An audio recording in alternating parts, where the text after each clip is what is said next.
أجمعين. أما بعد، أيها المؤمنون اتقوا الله، أوصيكم وإياي بتقوى الله فقد فاز المتقون. Muslimin dan muslimat, mudah-mudahan dirahmati Allah Subhanahu wa taala. Di dalam sebuah hadis an Aisyah radhiyallahu anha qalat sahara Rasulullah Yahudiyun min Yahudi Bani Zuraiq yuqalu lahu Labid ibn al-A'sam. Qalat hatta kana Rasulullah sallallahu alaihi wasallam yukhayyalu ilayhi annahu yaf'alu shay' wa ma yaf'aluhu hatta idza kana zata yawm aw zata laylah da'a Rasulullah sallallahu alaihi wasallam summa da'a summa qala Rasulullah sallallahu alaihi wasallam ya Aisyah ash'arti anna Allah aftani fi ma istaftaituhu fihi ja'ani rajulani faqa'ada ahaduhuma 'inda ra'si wal akhar 'inda rijlai faqala allazi 'inda ra'si lillazi 'inda rijlayya ma waja'u ar-rajul qala man tabbah قال لبيد بن الأعصم قال في أي شيء قال في مشط ومشاطة قال وجف طلعة ذكر قال فأين هو قال في بئر ذي أروان قالت فأتاها رسول الله صلى الله عليه وسلم في أناس من أصحابه ثم قال رسول الله صلى الله عليه وسلم يا عائشة والله لكأن ماءها نقاعة الحناء ولكأن نخلها رؤوس الشياطين قالت فقلت يا رسول الله أفلا أحرقته قال رسول الله صلى الله عليه وسلم لا أما أنا فقد عافاني الله وكرهت أن أثير على الناس شرا فأمرته بها فدفنت أو كما قال. Hadis sahih riwayat Imam Muslim. Muslimin dan muslimat yang dirahmati Allah sekalian, hadis ini riwayat daripada Aisyah radhiyallahu anha. Kata Aisyah, Nabi sallallahu alaihi wasallam telah disihir oleh seorang Yahudi daripada Yahudi Bani Zuraiq. Untuk hadis ni dia nak cerita dekat kita. Kata Nabi ni tuan-tuan hebatlah. Kita hari ni tengok tok-tok guru, tengok alim ulama pun kita berasa dah. Apatah lagi Nabi sallallahu alaihi wasallam. Nabi sallallahu alaihi wasallam atas sifat dia sebagai manusia biasa. Nabi juga terdedah kepada benda-benda yang orang ramai pun terdedah. Di antaranya ialah Nabi juga terdedah kepada angkara sihir. Hadis ni nak cerita pasal Nabi sallallahu alaihi wasallam kena sihir. Dalam hidup Nabi menjadi Nabi yang memimpin umat akhir zaman ni, dalam hidup Nabi ni, Nabi pernah kena sihir, Nabi pernah kena racun, Nabi pernah kena pukul, Nabi pernah kena macam-macam benda yang sebahagian besar daripada kita tak pernah kena. Nabi kena. So hadis yang kita baca pada malam ni, Aisyah radhiyallahu anha sebagai isteri Nabi, orang yang rapat dengan Nabi, dia cerita satu kisah yang pernah kena ke Nabi. Nabi kena sihir dengan satu Yahudi Bani Zuraik. Nama Yahudi itu ialah Labid bin Al-A'sam. Nama Yahudi yang buat sihir ke Nabi, yang buat kianat ke Nabi ni, nama dia Labid Lam Ba Ya Dal, Labid bin Al-A'sam nama dia. Kata Aisyah, dia kata hatta kana Rasulullah sallallahu alaihi wasallam yukhayyalu ilaihi annahu yaf'alu syai' wa ma yaf'alu. Aisyah radhiyallahu anha kata Nabi sallallahu alaihi wasallam kena sihir dengan Yahudi ni sampai Nabi ni jadi yukhayyalu, jadi khayal. Jadi khayal, jadi tak sedap, jadi hatta idza kana sehingga kan Nabi sallallahu alaihi wasallam ni kadang-kadang annahu yaf'alu syai' wa ma yaf'alu. Nabi buat satu benda, Nabi terlupa kata dia dah buat. Nak habang kata Nabi ni, kesan daripada sihir tu Nabi jadi macam tu.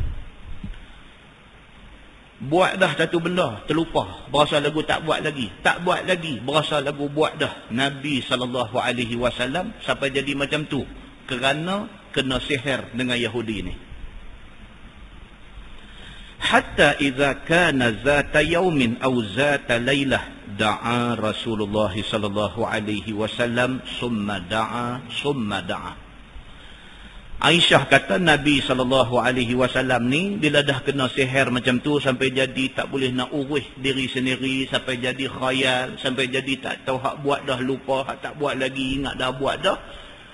Sehinggalah pada satu hari ataupun pada satu malam, da'a Rasulullah sallallahu alaihi wasallam summa da'a.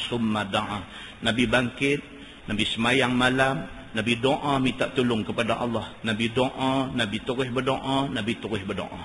Tuan-tuan tengok yang kata Nabi ni.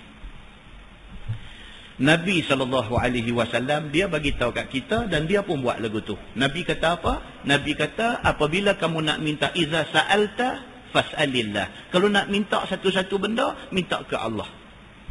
Iza sta'anta fasta'in billah. Kalau kamu nak minta tolong satu-satu benda, minta tolong dengan Allah.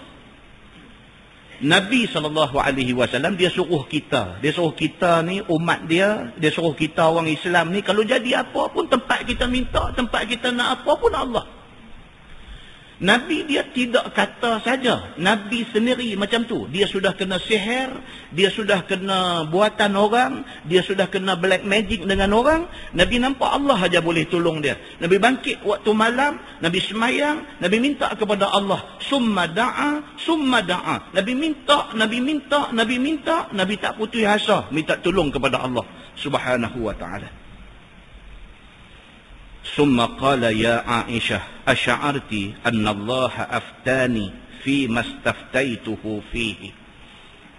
Kemudiannya Nabi SAW dia kata dekat Aisyah, dia kata, Syekh, wahai Aisyah, hang perasan tak, dia kata, aku minta dekat Allah, aku minta tolong dekat Allah atas apa yang kena dekat aku ni. Hang perasan tak Allah tolong aku, dia kata.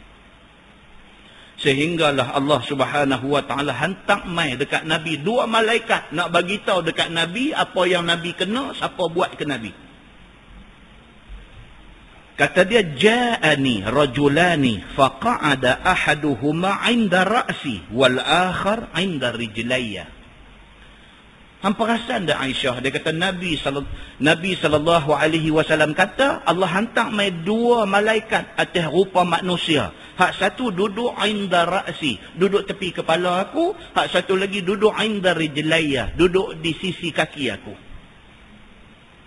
Nabi minta kat Tuhan, minta ya Allah tolonglah, aku tak boleh tahan dengan sihir yang kena ke aku ni. Minta dekat Allah, Allah makbul permintaan Nabi. Allah hantar mai 2 malaikat, hak satu mai duduk sebelah kepala Nabi, hak satu duduk di ujung kaki Nabi sallallahu alaihi wasallam. Faqala allazi 'inda ra'si lillazi 'inda rijlayya ma waja'u rajul. Bila mai malaikat seorang duduk kepala, seorang duduk ujung kaki, 2 malaikat ni duduk lawan dialog, duduk lawan bercakap. Berkata hak satu ni, hak duduk di tepi kepala ni, dia kata dekat malaikat hak duduk di kaki tu, dia kata ma waja'ur rajul, dia kata dia ni sakit apa? Cakap ni tujuan dia apa? Nak bagi Nabi dengar. Ma waja'ur rajul, apa sakit laki-laki ni? Qala, jawab malaikat hak duduk di kaki Nabi ni, dia kata matbub, dia ni kena sihir. Jawab, Nabi dengar. Nabi tahu, oh aku kena sihir. Begitu. Qala man tabbah. Malaikat haduk di kepala ni tanya, malaikat haduk di kaki, siapa yang buat sihir kat dia ni? Qala Labid ibn al-A'sam. Hak duk di kaki nu jawab apa? Dia kata yang buat sihir dekat Muhammad ni nama dia Labid bin al-A'sam. Nabi dengar, Nabi kenal Labid ni. Oh, Nabi kata jumpa aku buat sembang elok, jumpa aku buat macam tak ada apa-apa, rupanya dia yang buat kat aku. Begitu. Qala fi ayyi syai'. Malaikat haduk di kepala ni tanya lagi. Dia kata Labid buat sihir dekat Muhammad ni, dia pakai apa buat sihir? Nampak tuan-tuan? Sampai hari ni pun kalau orang buat sihir, dia ada pakai apa-apa. Dia ada pakai apa-apa benda untuk nak buat sihir dekat satu orang. Malaikat ni tanya sama-sama dia. Muhammad ni kena sihir dengan Labid bin al-A'sam. Dia buat sihir ni dia pakai apa? Dia tanya. Qala fi mushtin wa mushatah. Dia pakai sikat dengan dia pakai rambut yang luruh semasa sikat rambut. Nampak tuan-tuan? Sampai hari ni pun orang buat black magic, orang buat sihir, ada unsur-unsur ni. Unsur-unsur guna rambut, unsur guna miang buluh. Ini benda-benda yang boleh digunakan untuk nak buat sihir orang.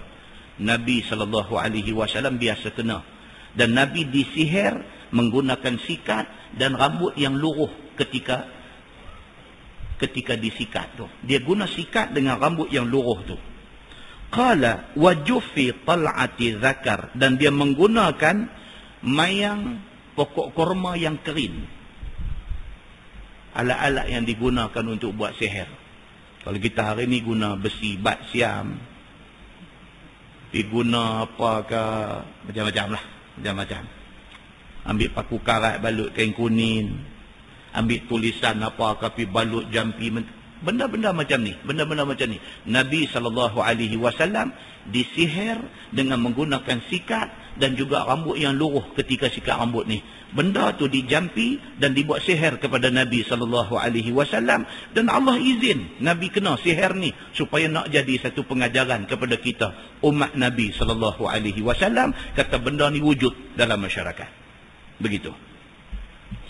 Qala fa aina huwa. Malaikat ni tanya malaikat yang satu lagi. Fa aina huwa? Di mana benda-benda ni semua disimpan? Yang kata guna sikat, yang kata guna rambut hak luruh, hak kata guna mayang pokok korma ni, benda-benda ni duk ada di mana lah ni? Kalau kita hari ni pergi korek depan pintu pagar, pibuh belakang rumah, macam-macam. Tuan-tuan nampak? Benda ni wujud.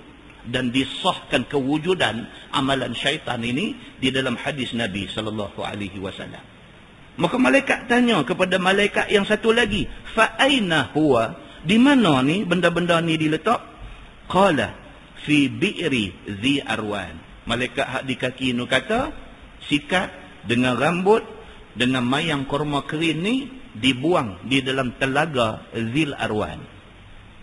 Telaga Zil Arwan ini mengikut huraian hadis ni, dia kata terletak di satu tempat di Madinah. Sebab Yahudi ini di Madinah mereka. Zaman Nabi duduk di Mekah ni kafir musyrikin Mekah. Bila Nabi hijrah Mekah ke Madinah, Madinah tu tempat Yahudi. Mereka ada perkampungan, mereka dekat Khaybar, itu kubu kuat mereka. Dan mereka ni macam-macam cerita dengan Nabi ni. Bila Nabi mai, mereka angkat bai'ah, taat setia, janji, kata mereka nak support Nabi. Apa-apa jadi, mereka akan memihak kepada Nabi. Tiba-tiba bila kafir musyrikin Makkah nak attack Nabi, mereka pergi pakat dengan kafir Makkah nak perkenal Nabi. Ini cerita Yahudi. Itu yang sebab turun ayat dalam Quran, lan tarda ankal yahud walan nasara. Yahudi ni bangsa tak boleh percaya. Maka dia ni, Labid bin Al-A'sam ni daripada suku Yahudi. Dia buat nayang Nabi SAW. Benda yang dia guna buat jampi tu, dia pergi buang di dalam telaga Zi Arwan. Pergi buang masuk dalam tu. Qalat, kata Aisyah radhiyallahu anha yang meriwayatkan hadis ni. Aisyah kata apa? Dia kata, fa'ataha Rasulullah SAW fi unasin min ashabih. Nabi SAW bila dah dengar malaikat mai duk bercakap lagu tu, Nabi dengar, Nabi bangkit, gagah diri yang tak larat ni bangkit dengan beberapa orang daripada sahabat Nabi. Nabi pi ke telaga Zi Arwan yang kata tempat buang benda ni. Nabi pi ke tempat tu. Summa qala ya Aisyah wallahi laka'anna ma'aha nuqa'atul hinna. Nabi SAW bila dia pi cari benda ni, dia sampai di telaga tu, Nabi cerita dekat Aisyah kemudiannya. Selepas dah Nabi pi di telaga Zi Arwan ni, Nabi balik ke rumah, Nabi cerita dekat Aisyah. Nabi kata, wahai Aisyah, dia kata, wallahi demi Allah, laka'anna ma'aha nuqa'atul hinna. Air telaga tu semasa aku sampai merah macam inai. Nabi kata, barang tu bila buang dalam telaga tu, air telaga tu bertukar jadi merah menyala. Nabi kata masa aku sampai di telaga Zi Arwan ni, air telaga tu merah macam mana inai. Walaka'anna nakhlaha ru'usus syayatin. Dan aku jumpa yang kata pelepah korma kering yang digunakan buat jampi aku ni. Aku jumpa pelepah tu. Pelepah tu macam mayang dia ni macam ru'usus syayatin, macam kepala-kepala syaitan. Nabi kata, dia ambil mayang yang gerun mayang, ambil buat jampi untuk nak sihir Nabi SAW. Qalat, kata Aisyah bila Nabi cerita kat dia, dia kata, ya Rasulullah, afala ahraqta?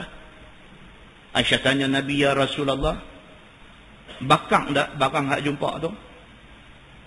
Dah jumpa balik dah barang yang digunakan untuk buat sihir Nabi ni. Aisyah tanya Nabi, dah jumpa barang tu, bakar tak barang hak jumpa tu? Maksudnya apa dia? Maksudnya kalau bakar balik, kawan hak buat nanti kena balik. Itu maksudnya. Dalam amalan sihirnya macam tu. Hari ni pun ada. Kalau buat sihir ni, kononnya boleh pulang balik pergi dekat kawan yang buat dan sebagainya. Benda tu wujud dalam sejak daripada zaman Nabi SAW. Aisyah tanya Nabi, orang perempuan tuan-tuan biasalah. Macam kita pun kadang-kadang kita ni boleh sabang, mereka duduk jolok ke belakang. Mereka boleh duduk jolok ke belakang. Dia kata, abang boleh biar orang buat kat kita lagu tu, duduk jolok ni. Kita pula tak boleh kena jolok, dia nak latah. Ini Nabi SAW dia tak latah. Bila Aisyah tanya dia, Aisyah kata, afala ahraqta? Ya Rasulullah, barang tu dah jumpa, bakar tak barang tu? Bakar bagi kawan tu kena balik. Itu maksud dia. Qala Rasulullah SAW, la. Nabi kata, dah. Aku tak bakar benda tu. Amma ana faqad afanillah. Nabi kata, bahkan Allah dah bagi aku sihat. Allah Subhanahu wa ta'ala dah balikkan kesihatan kepada aku. Aku dah tak sakit dah. Aku dah sihat dah lah ni. Wa karihtu an uthira 'ala an-nasi syarra. Dan aku tak suka orang buat jahat kat aku nak buat jahat balik ke dia, itu aku tak suka. Nabi kata. Tuan-tuan, ini yang kata Nabi SAW. Nama kata nak dendam ke orang tak? Nama kata nak balas balik. Hanya aku lupa ke apa yang buat kat aku? Nabi tak macam tu. Nabi kata apa dekat Aisyah? Dia kata, demi Allah, dia kata, aku tidak akan buat jahat kepada orang yang buat jahat kat aku. Nabi kata lagu tu. Kemudian kata dia, fa amartu biha fadufinan. Aku cuma memerintahkan supaya benda yang dijumpa tu ditanam di tempat lain. Hadis itu hadis sahih, riwayat Imam Muslim. Muslimin dan muslimat yang dirahmati Allah sekalian, tak silap kalau kita jadikan Nabi SAW sebagai contoh ikutan kita, tak silap. Sebab Nabi SAW manusia terbaik, manusia paling baik di antara manusia ramai-ramai yang ada di atas muka bumi ini. Kita mencontohi Nabi bukan sahaja tak silap, bahkan itulah yang sepatutnya kita buat.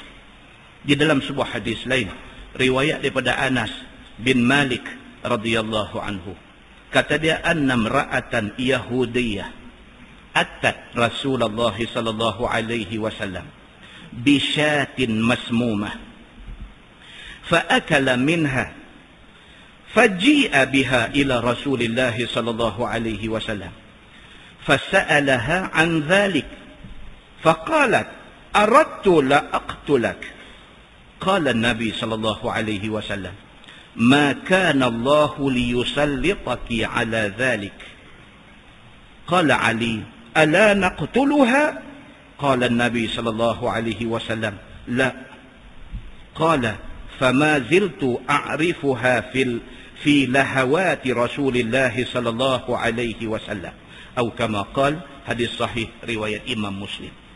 Ini pula hadis yang kedua menceritakan tentang Nabi SAW kena racun dengan satu perempuan Yahudi. Tadi laki-laki Yahudi nama Labid bin Al-A'sam, ni pula satu perempuan Yahudi. Dia buat macam mana kepada Nabi SAW? Dia bawa pergi ke depan Nabi SAW bisyatin masmumah. Dia bawa syah, dia bawa kambing seekor. Orang Arab dengan kambing habis. Kalau bawa kambing bawa pergi tu kira habis punya hormat, habis punya sayang. Dia buat macam tu. Dia masak kambing seekor, masak bagi elok-elok nampak sedap, tetapi kambing itu apa dia? Dia kata syah masmumah, kambing yang sudah diracun dalam dia. Dia masak elok-elok, dia bawa pergi dekat Nabi. Dia kata, ya Muhammad, dia kata, ini aku masak spesial untuk makalah. Dia kata, padahal masakan itu masakan yang masmumah, masakan yang ada racun dalam dia. Dia bagi kepada Nabi SAW. Fa'akala minha, Nabi makan. Tuan-tuan, Allah tak bolehkah jaga Nabi daripada kena benda ni? Boleh sangat-sangat. Tapi Allah saja bagi Nabi kena. Tujuan dia apa? Nak habaq ke kita. Kata Nabi ni manusia biasa. Kalau tidak kita duk ingat Nabi ni apa ke? Dia ni serupa malaikat ke? Dia serupa apa ke? Nabi bolehlah buat macam tu. Kita tak boleh. Pasal apa? Pasal dia bukan manusia macam kita. Jadi bila Nabi ni serupa kita, dia manusia macam kita. Nabi terdedah kepada apa yang kita juga terdedah. Maka kalau Nabi boleh buat, pasal apa kita tak boleh buat? Itu cerita dia. Hikmah di sebalik Allah Subhanahu Wa Taala takdirkan Nabi pergi kena racun macam ni. Bila orang buat mai dekat dia kambing yang sudah dibubuh racun, fa'akala minha, Nabi makan. Begitu. Faji'a biha ila Rasulillah sallallahu alaihi wasallam. Bila makan kena merah jadi tengkok Nabi ni, racun. Jadi merah menyala tengkok Nabi ni, sakit ni bukan main. Sahabat bila tengok macam ni, terus pergi cekup balik perempuan yang buat mai tadi ni, perempuan Yahudi yang bagi kambing beracun dekat Nabi ni. Depa pergi cekup dia, heret dia buat mai di depan Nabi SAW. Kata hadis ni, fasa'alaha an dhalik. Bila buat mai, Nabi tanya dia betul-betul. Nabi kata, apa hang bubuh di dalam makanan yang bagi dekat saya tadi? Nabi tanya dia betul-betul. Faqalat, jawab perempuan Yahudi ni. Dia kata, aradtu la aqtulak. Aku memang saja nak bunuh hang. Dia kata. Itu dia tuan-tuan. Dia bukan sahaja dia berani buat dekat Nabi. Bukan sahaja dia berani buat. Dah Nabi kena, dah racun. Orang bawa dia mai depan Nabi. Kut dia nak berdalih, nak kata dak ke apa dak. Bila tanya dia, hang boh apa dalam makanan yang bagi tadi? Dia jawab depan-depan Nabi. Dia kata apa? Dia kata, aku saja nak bunuh hang. Dia kata dekat Nabi. Kalau kita ada sebelah Nabi masa tu, dia ni makan penampak buta dah. Dah, kalau kita lah, kita hati perungguh ni. Kalau kita ada sebelah Nabi, kita punya sayang dekat Nabi macam mana? Kata hang mai buat lagu tu dekat Nabi, tak sah kata hang mai bagi racun, hang mai jegil Nabi pun aku tampak dah. Apatah lagi kalau hang mai jerakah Nabi, aku tampak 3 kali.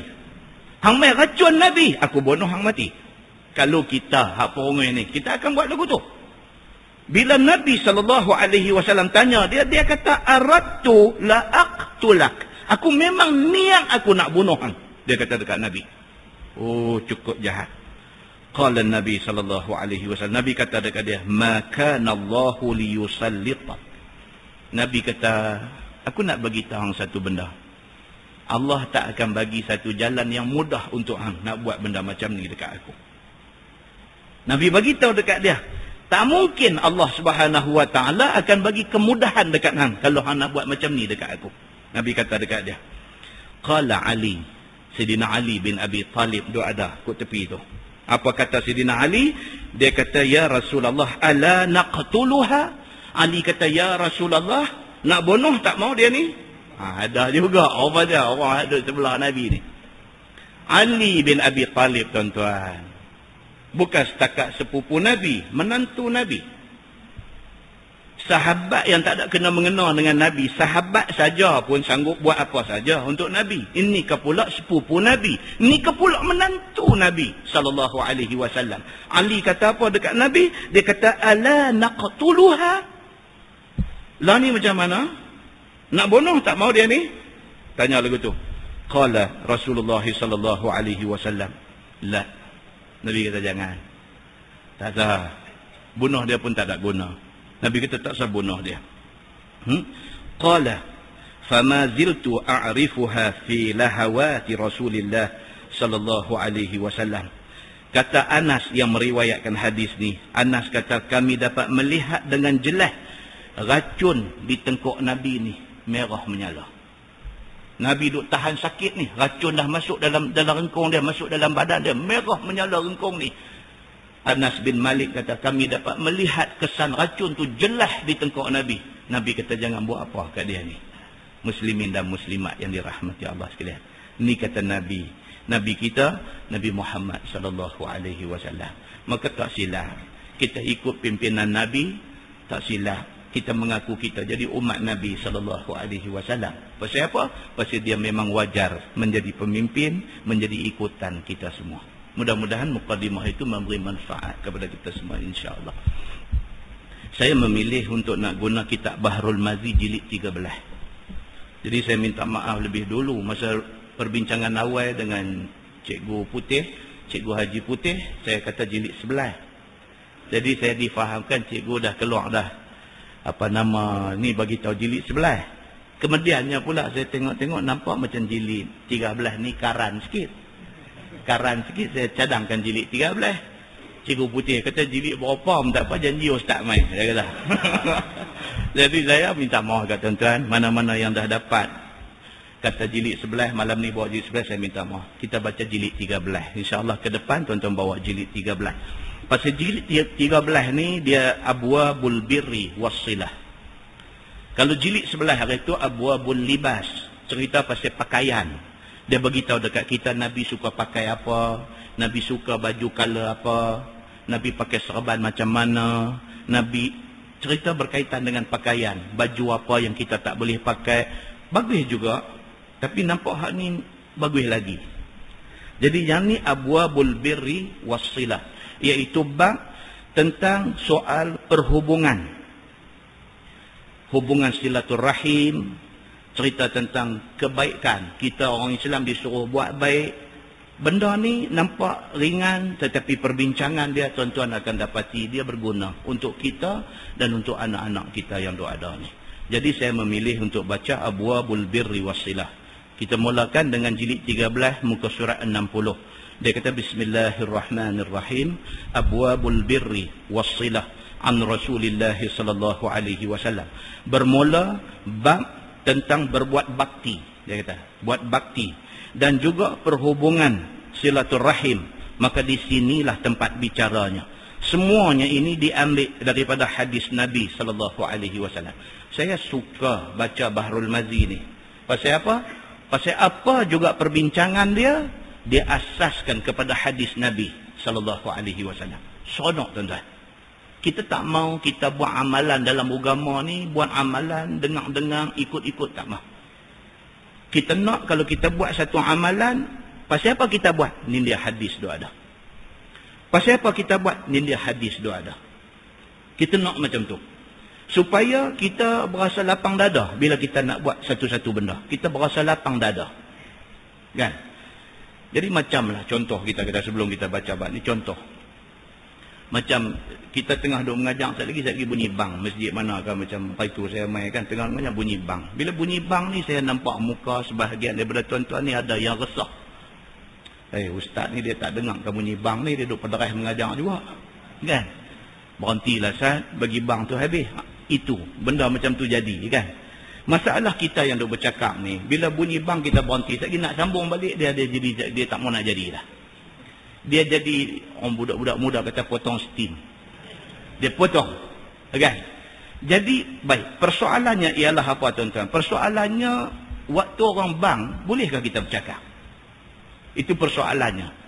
Pasal di beberapa masjid, mereka tempel hadis di dinding masjid tu. Dia kata kalau bercakap masa orang bang, akan disusahkan soalan dalam kubur. Dia tulis lagu tu. Jadi kita pun takut jugalah. Kan? Baik. Hadis tu, hadis sahih kah? Ataupun dia hadis hasan kah? Ataupun dia hadis daif kah? Ataupun dia maudhu' yang direka-reka? Itu satu persoalan lain. Cuma yang pasti apa dia? Yang pasti kalau tuan-tuan buka di dalam Sahih Al-Bukhari. Di dalam Sahih Al-Bukhari dia ada buat mai satu hadis. Ni saja selingan saya masuk sah. Pasal saya lagi nanti bunyi bang. Kan? Dalam Sahih Al-Bukhari dia ada satu hadis riwayat daripada Abdullah bin Al-Harith radhiyallahu anhu. Dia kata khatabana ibn Abbas fi yaumi radghin.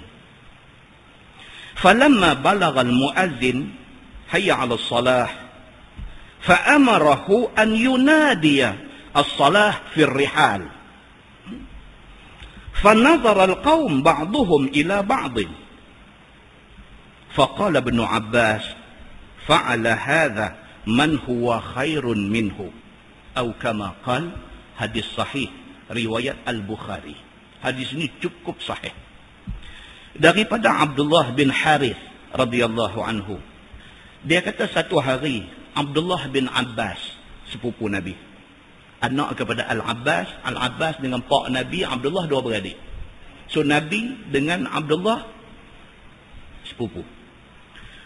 Satu hari kata Abdullah bin Al-Harith, dia kata Abdullah bin Abbas bercakap pada kami fi yaumi ar-radghin, radalghin.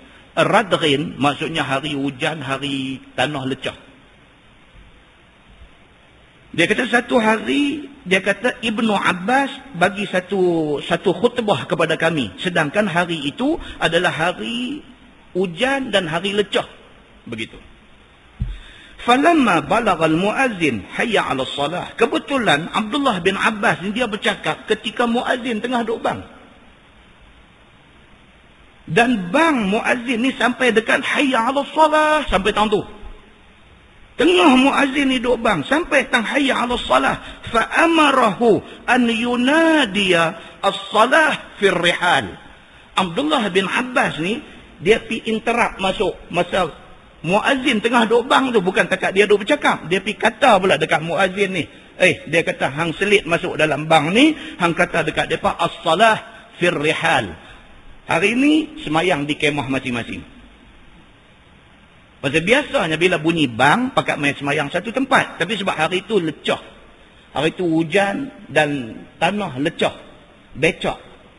Jadi dia kata dekat muazzin ni, dia kata hang sulam sekali dalam duk bang tu, hang habang dekat depa as-salah fir rihal. Semayang dalam kemah masing-masing. Tak payah main semayang satu tempat. Baik, persoalannya ialah apa? Kawan ni tengah bang. Satu, dia duk bercakap ke orang. Yang kedua, dia pergi cakap dekat muazzin hak duk bang tu pula. Suruh kawan tu selit masuk perkataan as-salah fir rihal. Fanazara al-qaum ba'duhum ila ba'din. Bila dia buat lagu tu, sahabat-sahabat ni pakat duk tengok hang aku.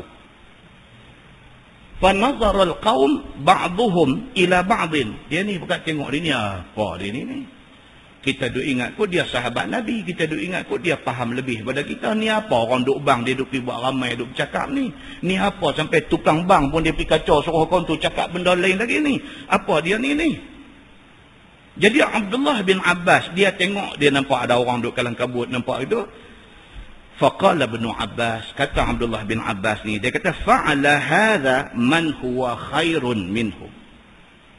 Kata Abdullah bin Al-Harith yang meriwayatkan hadis ni, dia kata Ibn Abbas telah buat benda yang macam aku buat tak saat ni oleh orang yang khairun minhu, lebih baik daripada dia. Maksud dia apa?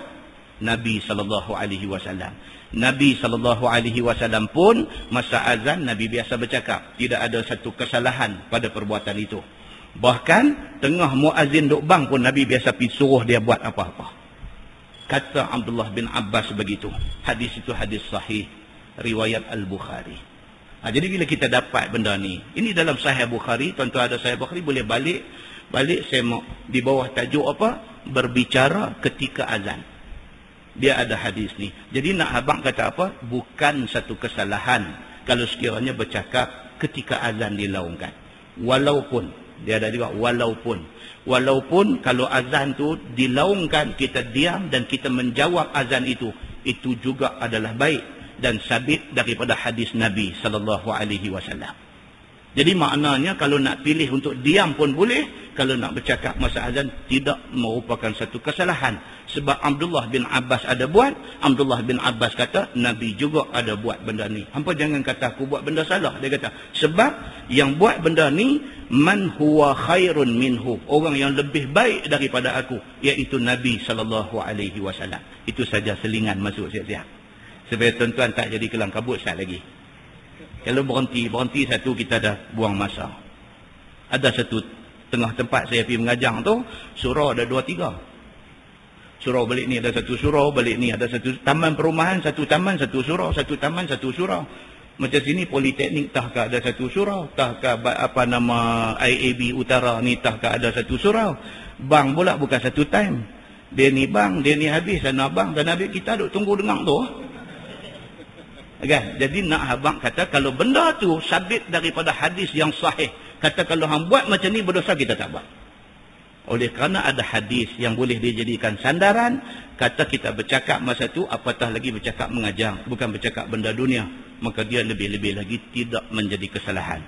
Tetapi kalau memilih untuk diam dan menjawab salam, itu juga baik dan sabit daripada hadis Nabi SAW.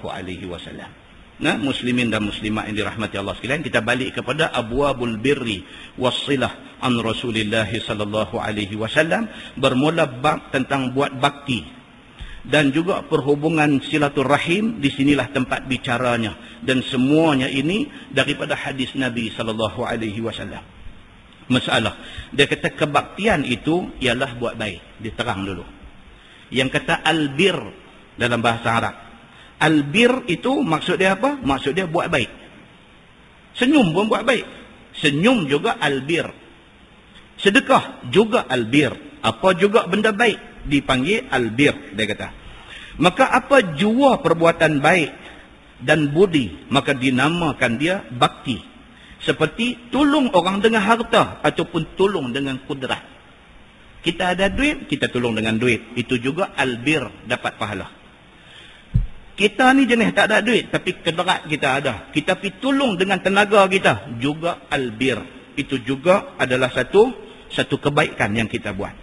Dan memberi ingat, dan mengajar, dan memberi nasihat, itu semua baik. Kita mengajar. Kita mengajar anak kita, kita ajak isteri kita, kita ajak adik-beradik kita ajak kawan-kawan kita, kita bagi nasihat dan sebagainya. Itu semua benda baik. Mengamalkan dan juga memaafkan apa kesalahan, itu benda baik. Orang buat jahat kat kita, maafkan dia. Macam yang kita baca hadis tadi ni, Nabi SAW orang racun dia pun dia kata tak apalah. Orang buat sihir kat dia pun dia kata tak apalah. Memaafkan orang itu adalah satu kebaikan. Mendoakan baginya, itu juga kebaikan. Doa tuan-tuan, dia tak kenal kita pun tak apa, kita doa ke dia. Angkat tangan minta, ya Allah, aku mohon kepadamu ya Allah, bagilah Polan bin Polan ni, bagi dekat dia kesihatan supaya dia boleh menyambung kebaikan yang dia duk buat. Dia tu pun tak kenal kita, kita doa untuk dia. Itu tidak salah. Macam kita duk baca dalam khutbah jemaah yang kedua, Allahumma aslih a'immatana wa wulata umurina. Kan, duk minta doa untuk pemimpin. Allahumma aslih a'immatana, ya Allah, bagilah a'immah, pemimpin-pemimpin kami ni jadi baik. Kita minta dekat Allah. Daripada kita duk maki dia, buang masa, baik kita minta dekat Allah, Allah bagi hidayah dekat dia. Kita maki dia, kita sumpah seranah dia, kita kata dia jahat, kita kata macam-macam kat dia, dia duk terus jahat pun tak ada guna, kita susah. Lebih baik kita minta dekat Allah, Allah bagi petunjuk, bagi hidayah, bagi dia jadi orang baik. Bila dia jadi baik, kita pun senang. Nabi SAW dia macam tu, dan doa itu doa Nabi SAW. Kasih dan ikhlas kepadanya, tidak menyusah-nyusahinya. Itu yang disuruh oleh agama. Kita kasih dan kita ikhlas hati mengasihi kawan kita. Maka mengasihi dia secara ikhlas itu kebajikan di sisi Allah Subhanahu wa taala. Jangan bagi dia susah. Maka menghubung silaturahim itu ada berperingkat-peringkat dan berdarjat-darjat. Sekurang-kurang yang kata buat kebajikan itu ialah peduli-pedulikan dia dan tegur-tegur dia dan memberi salam kepada dia. Kurang-kurang macam tu aja. Kurang-kurang jumpa assalamualaikum, cukup lah. Cukup dah. Nak cantik lagi apa dia? Kita ambil tahu pasal dia. Ambil tahu, kita tahu kata dia ada anak seorang, ambil SPM, kita dengar kata anak dia dapat keputusan elok, ini sikit hari lagi nak keluar keputusan dapat pergi universiti mana, kolej matrikulasi mana ke apakah, kita ambil peduli kat dia. Kita pergi tanya anak itu dapat berapa A? Dia kata alhamdulillah dapat straight A's. Dia kata, oh habis dia minta mana? Dia ada minta tani. Dapat ada lagi jawapan? Dia kata dapat dah. Dia dapat masuk universiti sekian-sekian kata. Itu macam mana belanja teruk kan? Kita ambil tahu. Dia kata belanja macam duk kata lah ni, duk fikir duk sakit kepala ni macam mana ni. Tak usah cakap banyak, ambil RM50 bagi. Pahala tuan-tuan. Pahala tuan-tuan. Peluang ada di sana sini. Untuk nak catat nama kita di pintu syurga, peluang ada di sana sini. Boleh tulis nama di pintu syurga dulu cukup dah. Boleh masuk, apatah lagi nikmat Allah bagi ke kita. Dia kata maka bersalah-salahan yang demikian itu dengan sebab bersalah-salahan qudrat dan hajat. Setengahnya wajib, setengahnya sunat. Dia kata kita duk ambil berat, ambil tahu pasal orang ni macam-macam. Kadang-kadang wajib kita kena ambil tahu. Siapa dia? Adik-beradik kita. Jangan sampai kita duk senang seorang, kak kita ni susah sampai nak makan tak ada. Kita wajib kena ambil tahu pasal kak kita. Pasal apa? Pasal dia ni adik-beradik kita. Kadang-kadang sunat kita ambil tahu siapa? Jiran satu taman dengan kita. Sunat kita ambil tahu. Apa jadi ke dia? Susah ke makan ke tak ke dia? Benda tu sunat kita ambil tahu. Maka tengok keadaan dia macam mana. Dia kata. Kemudian dia masuk bab maja'a fi birril walidain. Masuk bab yang pertama. Iaitu bab yang datang pada membicarakan buat baik kepada dua ibu bapa. Yang ni. Dia start yang ni yang saya nak baca sangat ni. Tuan-tuan, bila sebut ibu bapa, kita jangan duk ingat kata kita ada anak-anak kita kena buat baik kat kita. Kita jangan lupa kata kita pun ada mak pak. Kadang-kadang kita, bila kita dah jadi tua ni, kita duk ingat anak kita ya, hang buat derhaka kat aku, kita duk nak marah anak kita. Kita terlupa, kita pun derhaka mak pak kita juga. Jangan macam tu. Jangan macam tu. Walaupun mak pak dah tak ada, dah mati, dah apa, peluang untuk buat baik kepada mak bapak ni duk ada situlah. Walaupun hari ni umur kita dah 95, dah tua, dah tak larat dah, kita masih lagi disuruh buat baik kepada mak pak kita yang dah tak ada. Maka tajuk ni dia relevan kepada semua orang. Dia relevan kepada semua orang kecuali Nabi Adam saja, sebab dia tak ada mak pak. Lain pada dia, semua kena dengan tajuk ni. Muslimin dan muslimat yang dirahmati Allah sekalian, ketahuilah saudaraku, berbakti kepada dua mak bapak itu ialah mengerjakan apa yang disukainya dan tinggal apa yang dia tak suka. Itu dia. Simple. Dia bagi satu ta'rif, dia bagi satu definition. Dia kata yang kata buat baik kepada ibu bapa ni apa dia? Yang kata buat baik kepada ibu bapa ni, kita buat benda yang mak bapak kita suka. Jangan buat benda dia tak suka. Dia suka apa? Dia suka anggur tak ada biji, dibeli bagi. Kita tahu mak kita, ayah kita ni dia suka apa? Ayah kita ni dia suka aiskrim misalnya. Jangan tuan-tuan. Dia bila tua, dia jadi budak balik. Dia duk main umur 90, dia syok aiskrim. Kita tahu benda tu, dia pak kita, dia suka aiskrim. Beli aiskrim bagi kat dia. Itu benda dia suka. Banyaklah kalau kita nak senaraikan benda yang pak kita suka. Dia suka kita telefon. Dia suka dengar suara kita. Telefon dia. Mak pak kita duduk ada di Jitra, kita duduk kerja di Johor Bahru, duduk kerja di Singapura. Satu call bagi. Assalamualaikum ayah. Ayah apa abang? Tuan-tuan. Dia dengar suara anak ni. Dia dengar suara anak ni macam orang minum ino. Ayah terjun turun. Dia sejuk dada ni. Dia sejuk. Oh, dia kata, dia apa lagi dia mau tuan-tuan? Umur 80, 90 ni. Tuan-tuan pergi beli baju baru pun dia tak pakai lah. Dia duk pakai baju lama dia tu lah. Kita boleh kecil hati. Kita beli baju cantik satu bagi kita. Tak pernah tengok dia pakai. Kita tanya dia, ayah baju saya beli tak pakai kan? Dia kata apa nanti raya nak pakai. Pakai setahun sekali. Kita kata ayah pakai hari-hari tak apa. Ayah mau 3 lah. Ayah mau sedozen saya beli bagi. Ayah pakai. Dia kata tak apalah. Dia pakai baju lama tu. Dia mau apa tuan-tuan? Dia mau anak telefon. Ayah apa abang ayah. Dia dengar yang tu yang mata turun berat. Kalau itu yang pak suka. Kalau itu yang mak suka. Itu agama suruh kita buat. Simple aja. Bukan kena duit pun kadang-kadang tu. Buat benda nak bagi dia seronok ni. Kadang-kadang bukan kena duit pun. Tapi anak tak buat. Itu mak bapak hidup. Kalau hak mak bapak mati tu, duk ada dalam kubur tu, dia nak apa daripada anak dia? Dia nak apa? Awaladin salihin yad'ulah. Dalam hadis Nabi kata apa? Anak yang salih yang duk doa untuk dia. Dia nak yang tu. Dia duk dalam kubur tu, dia nak yang tu, dia nak doa anak dia. Dia nak anak dia angkat tangan, anak dia minta dekat Tuhan, Allahumma ghfirli, Allahumma ghfir li abawai, li abi wa li ummi. Mintalah apa pun, ya Allah, ampunkan dosa aku, ampunkan dosa mak aku, ampunkan dosa ayah aku. Dia nak yang tu. Yang tu tak kena duit tuan-tuan. Anak tak buat. Anak tak buat. Kita duk suruh anak kita buat baik kat kita. Kita tak buat baik dekat mak bapak kita. Ini dia nak beritahu ni. Dia kata, maka sama ada sikit ataupun banyak, melainkan pada taat akan Allah. Maka jikalau tidak disukai dan tidak digemarnya, nasihat tak boleh turut akan kehendak ibu bapa itu. Kerana sabda Nabi SAW, la ta'ata li makhluqin fi ma'siyatil khaliq. Maksudnya tidak boleh taat perintah makhluk kalau sekiranya makhluk suruh kita maksiat dan derhaka kepada Tuhan yang menjadikan. Yang tu aja. Kalau mak pak suruh kita buat benda dosa, ini mak pak gila aja yang buat kerja macam ni. Mak pak kalau tak gila, apatah lagi kalau mak pak beriman, dia tak suruh anak dia buat benda salah. Kalau sampai ke tahap mak pak suruh anak buat benda salah, mak ni, pak ni ada masalah. Dia gila ke, dia tak waras ke, dia dah hilang siuman ke, apa itu ceritanya. Tapi kalau dia mak pak biasa, dia tak akan suruh anak buat benda salah. Walaupun pak tu jahat. Pak pencuri, dia pesan anak dia, hang jangan jadi pencuri. Kan? Padahal dia pencuri. Tapi dia tak mau anak dia jadi pencuri. Manusia tuan-tuan. Nama kata manusia. Satu laki-laki. Jahat. Nampak orang perempuan ni membujuk lalu melentang patah. Hang anak orang kah? Hang bini orang kah? Hang apa kah? Aku dah berkenan. Aku akan pastikan satu hari aku dapat hang. Hak jenis macam ni ada tuan-tuan.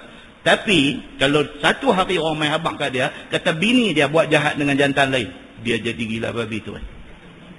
Padahal dia jahat. Dia duk buat lagu tu. Tapi dia tak mau bini dia buat lagu tu. Nampak tuan-tuan? Ni nama manusia. Manusia dia jahat. Tapi dia tak mau orang yang ada keliling dia jahat. Islam main nak beritahu apa? Semua orang jangan buat jahat. Bukan kata kita saja boleh buat jahat. Kita pun tak boleh buat jahat. Siapa pun tak boleh buat jahat. Ini dia nak beritahu. Maka berbuat bakti kepada ibu bapa itu sangat kuat suruh syarak kita. Dan di sini telah dikeluarkan oleh Imam At-Tirmizi hadis yang menunjukkan atas suruh berbuat bakti kepada dua ibu bapa itu.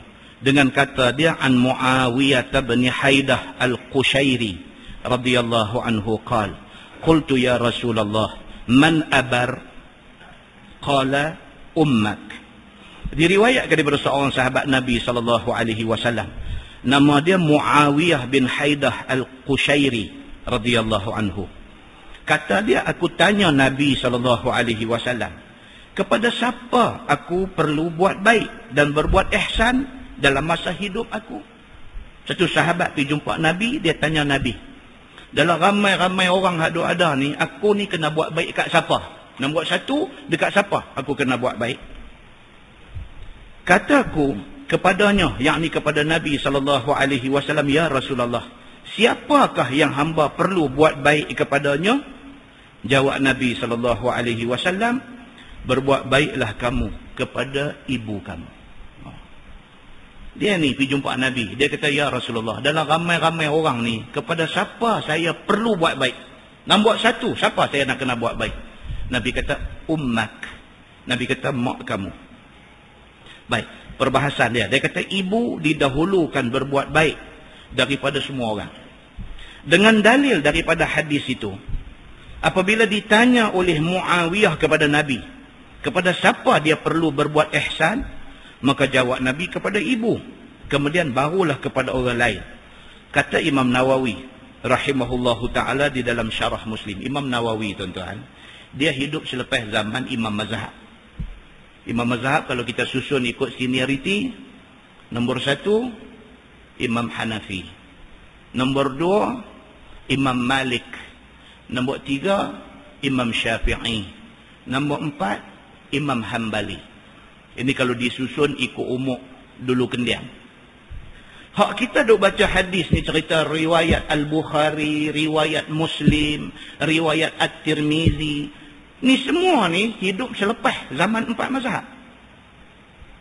Itu sebab ada perbincangan di kalangan ilmuwan Islam. Mereka bincang tentang Imam Bukhari ni mazhab apa. Ada perbincangan tu. Imam Bukhari, orang kenal dia imam hadis, tapi dia hidup selepas zaman 4 mazhab. Jadi orang bincang, Imam Bukhari ni dia mazhab apa? Imam Malik ni dia mazhab apa? Ini apa nama Imam Muslim ni dia mazhab apa? Orang bincang macam tu. Imam Nawawi ni yang kita jumpa nama dia ni, dia mazhab Syafi'i. Imam Nawawi rahimahullahu ta'ala, kitab Sahih Muslim, kitab hadis Muslim tu, syarah kepada hadis tu ada dibuat oleh Imam Nawawi. Dia nama Syarah Muslim. Nama kitab tu, jilid dia macam Bahrul Mazi juga, bahkan lagi besar daripada Bahrul Mazi. Imam Nawawi bermazhab Syafi'i. Baik, apa kata Imam Nawawi? Kata Imam Nawawi rahimahullahu ta'ala dalam Syarah Muslim, dalam kitab dia, telah berkata ashab kita, sunat didahulukan buat baik dan buat ihsan itu kepada ibu. Ni Imam Nawawi, dia susun mengikut keutamaan. Hak mana duduk nombor 1, hak mana nombor 2, nombor 3, nombor 4, nombor 5. Ini susunan yang dibuat oleh Imam Nawawi rahimahullahu ta'ala. Dia kata nombor 1 kita perlu buat baik ialah ibu. Mak dulu, apa pun. Mak dulu. Dia kata. Kemudian bapa. Kemudian anak. Dia macam tu. Susunan ini berdasarkan nas-nas yang ada. Kan? Berdasarkan nas-nas yang ada. Pasal pernah satu sahabat pergi jumpa Nabi. Dia tanya Nabi, sahabat ni, dia kata, ya Rasulullah, kalaulah ayah saya dah mati, kalaulah dia ada meninggalkan hutang, adakah saya perlu bayar hutang dia? Anak pergi tanya Nabi. Nabi kata, tentu. Tentu. Hang kena bayar hutang bapa hang. Nabi kata apa kat dia? Nabi kata, anta wa maluka li abik. Nabi kata, bukan kata harta hang. Hang tu pun sendiri hak bapa hang punya. Nabi kata, anta wa maluka, hang dengan harta merda hang, semua tu pak hang punya.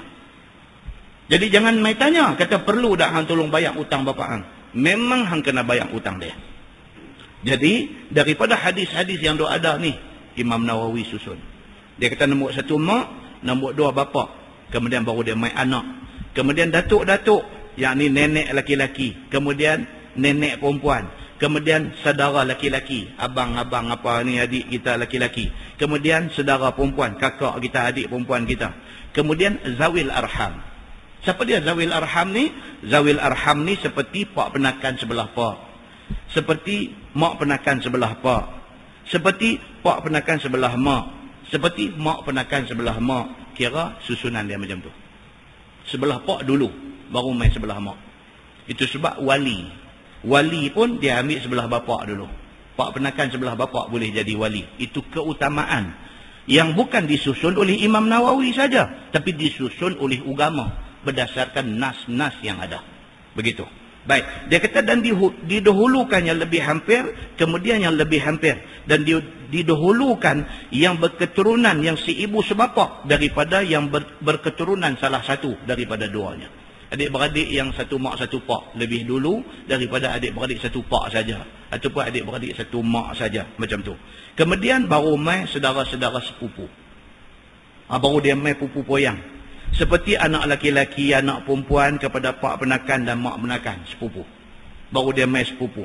Dan anak laki-laki, anak perempuan daripada pak penakan sebelah mak. Dan lain daripada mereka itu. Kemudian mentua. Baru mai mentua. Nanya kita. Baru mai mentua. Dia kata. Kemudian ipar duai. Baru mai ipang-ipang ni semua. Kemudian baru mai bisan. Kemudian baru mai seterusnya. Itu dia punya susunan yang dibuat oleh Imam Nawawi rahimahullahu taala. Kemudian sambung hadis tu, qala qultu summa man qala ummak. Qala qultu summa man qala ummak. Kata Muawiyah, telah aku tanya kepada Nabi SAW lagi. Kemudian daripada ibu, kepada siapa pula saya perlu buat baik? Jawab Nabi, ibu kamu. Muawiyah tanya lagi. Kemudian daripada ibu, kepada siapa lagi aku perlu buat baik? Jawab Nabi, ibu kamu. 3 kali Nabi repeat. 3 kali. Dia tanya dalam ramai-ramai ni dekat siapa saya kena buat baik? Yang paling utama, Nabi kata dekat mak hang. Dia kata okey, lain daripada mak siapa? Nabi kata mak hang. Dalam mak tak apalah, lain pada mak siapa? Nabi kata mak hang. 3 kali. 3 kali soalan yang sama, 3 kali jawapan yang sama. Nabi SAW bagi dekat dia.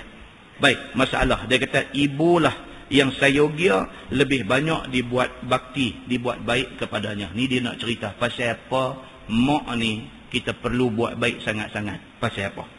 Kerana ibulah yang lebih penat memelihara anak.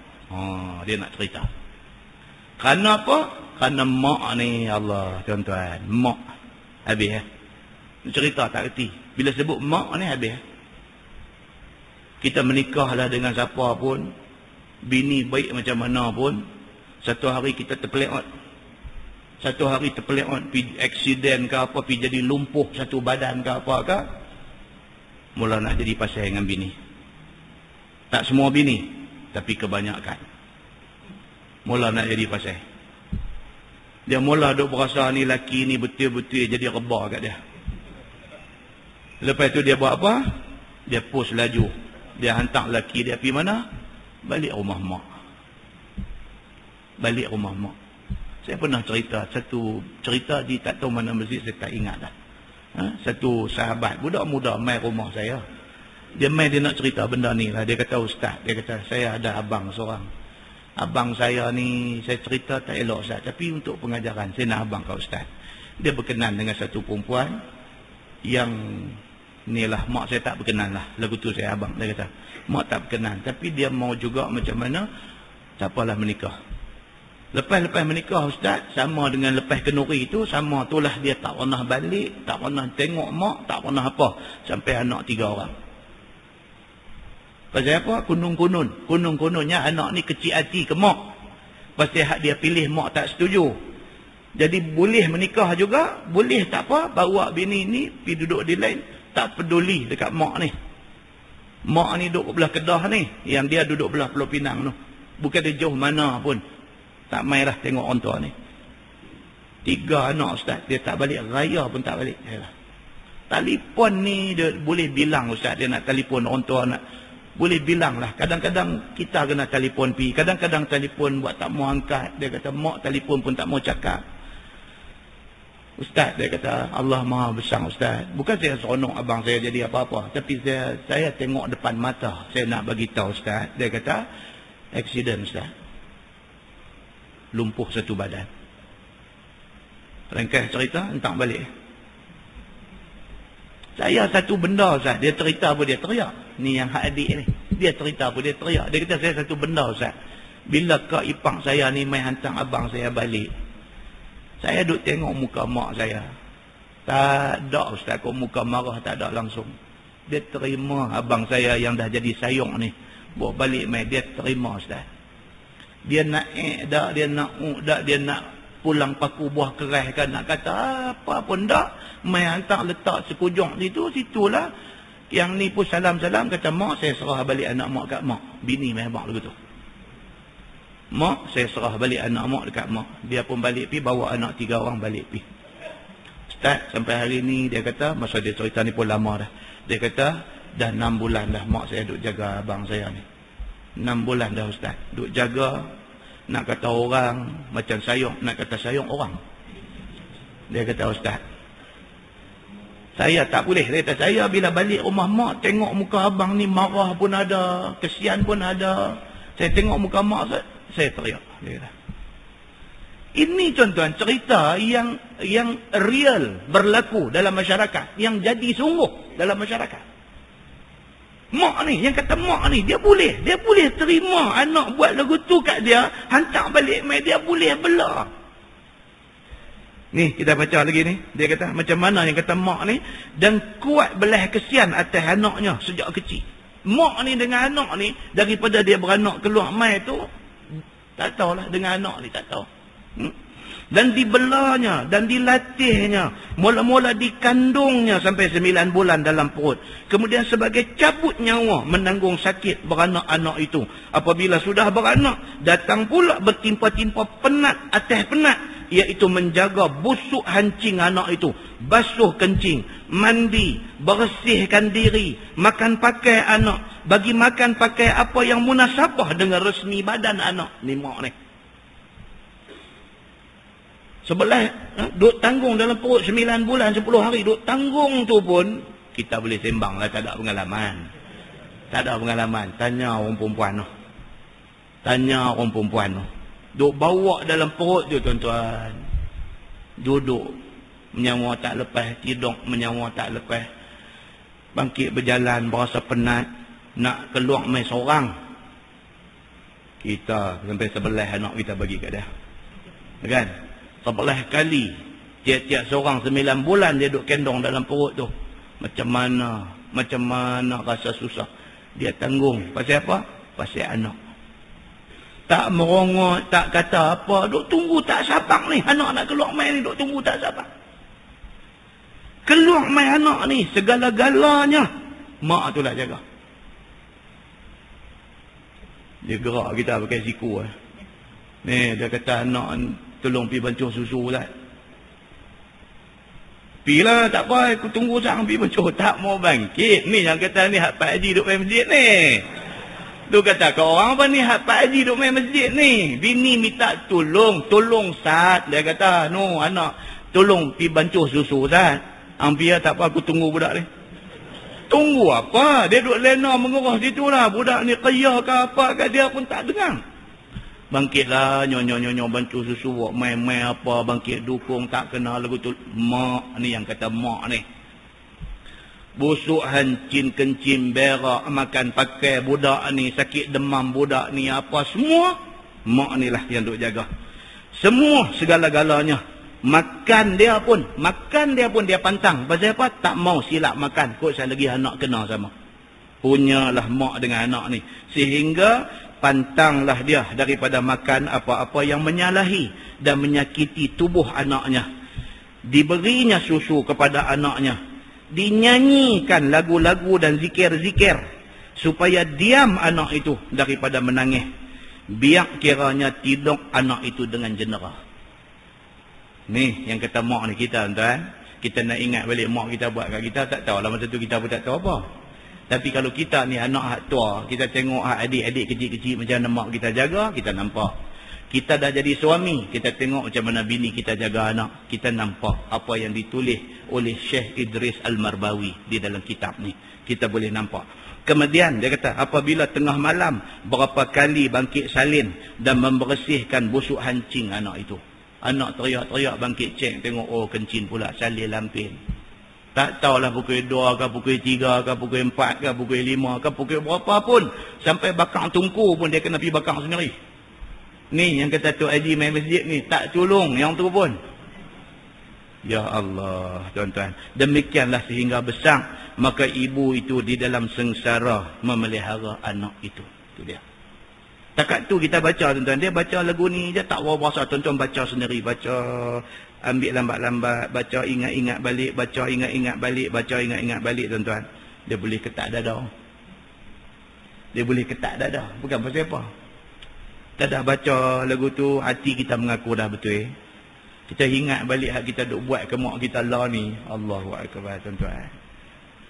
Seluruh gaji kita selama 20 tahun kita bagi kat orang tua tu pun tak terbuih. Tak terbuih susah dia jaga kita ni. Tak terbuih tuan-tuan. Seluruh pendapatan kita bulan-bulan ni, kita seluruhnya kita tak usah makan. Kita bagi ke mak semua. Tak boleh terbuih kebaikan dia buat kat kita.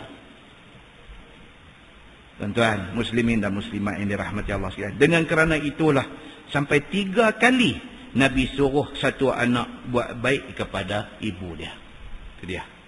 Pasal itu dia kata Nabi suruh anak dengan mak ni 3 kali tanya. 3 kali Nabi duk sebut mak.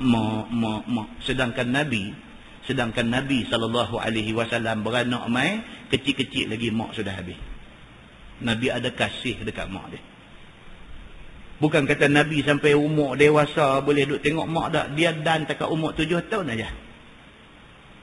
Mak dia Aminah meninggal. Nabi ni kira tak dan nak manja lama dengan mak ni. Pun Nabi SAW satu hari daripada Madinah nak mai ke Mekah. Nabi nak lintas satu tempat yang menjadi kubur mak dia. Nabi nak lintas tu kawasan yang jadi kubur mak dia. Nabi minta dekat Tuhan. Nabi minta, ya Allah, ampunkanlah dosa mak aku. Ni nak lintas kawasan kubur mak ni. Nabi angkat tangan ni atas kenderaan duk pi ni, duk tahu dah saat lagi nak sampai ke tempat yang menjadi kubur mak dia ni. Nabi minta dah dekat Allah, ya Allah, ampunkanlah dosa mak aku. Masukkanlah dia dalam syurga. Tuhan jawab apa dekat Nabi? Tuhan kata tak boleh Muhammad. Mak kamu tidak mati di atas agama tauhid. Mak Nabi tak mati di atas agama tauhid. Menangis Nabi ni. Menangis. Mak ni. Nabi minta pula dekat Tuhan. Nabi kata, ya Allah, bolehkah aku ziarah kubur dia? Allah kata boleh. Nabi ziarah kubur mak dia yang tidak mati di atas agama tauhid. Nabi yang dan satu dengan mak, sayang ke mak macam mana? Kita ni sampai tua bangka, mak kita duk ada, kita boleh buat tahanan ke dia. Demikianlah yang kata kita ni. Macam mana jahatnya kita di sisi Allah Subhanahu wa taala. Macam tu. Baik, dia kata iaitu menunjukkan hendak beratkan mak dan nak banyakkan belas kesian anak kepada mak ni. Maka kerana tu Nabi sebut sampai 3 kali kena buat baik kepada mak. Kata Imam Nawawi rahimahullahu ta'ala di dalam syarah Muslim. Dan telah dinaqal oleh Al-Harith akan ijma' ulama' atas ibu itulah dilebihkan buat baik kepadanya lebih pada pak. Ijma' seluruh ulama' mengatakan kalau ada mak ada pak, mak tu lebih utama kita pergi buat baik daripada pak. Kalau tidak kita orang lelaki-lelaki ni rasa kita lebih hamai tahun ni turun sikit. Bini kita pula lebih dari segi ni. Nampak? Baik. Dan telah dihikayatkan oleh Al-Qadhi Iyad menyalahi pada yang demikian itu. Dan kata jumhur, lebihkan ibu jua. Jumhur ulama' kata, mak mesti nombor 1. Walaupun ada sebahagian ulama' kata, dua-dua sama. Ada juga pendapat macam itu. Dan kata setengah mereka itu, berbuat baik antara mak dan bapa itu, sama jua. Ada ulama' kata dua-dua sama, tak ada beza apa. Mak dengan pak sama. Pasal apa tuan-tuan? Pasal ada juga berlaku dalam masyarakat ni, pak tu pula lebih daripada mak. Mak lebih tang mengandung lah. Pasal apa? Pasal pak tak bayar nak buat yang tu. Memang itu mak lah yang mengandung. Tapi beranak mai, pak pula dah. Dia pergi jaga anak lebih pada mak. Ada, tapi sangat kurang berlaku. Tapi ada. Kita tak boleh nafi ada benda ni. Pak dengan anak ni, dia lebih pada bini dia duk jaga anak ni.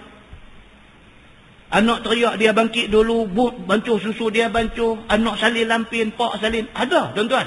Ada. Dalam masjid ni mungkin ada 3 orang yang macam ni. Ramai tu tak ada lah. 3 mungkin boleh ada. Nampak tuan-tuan? Baik. Dia kata, dan kata Al-Qadhi telah dibangsakan oleh setengah mereka itu kepada Imam Malik.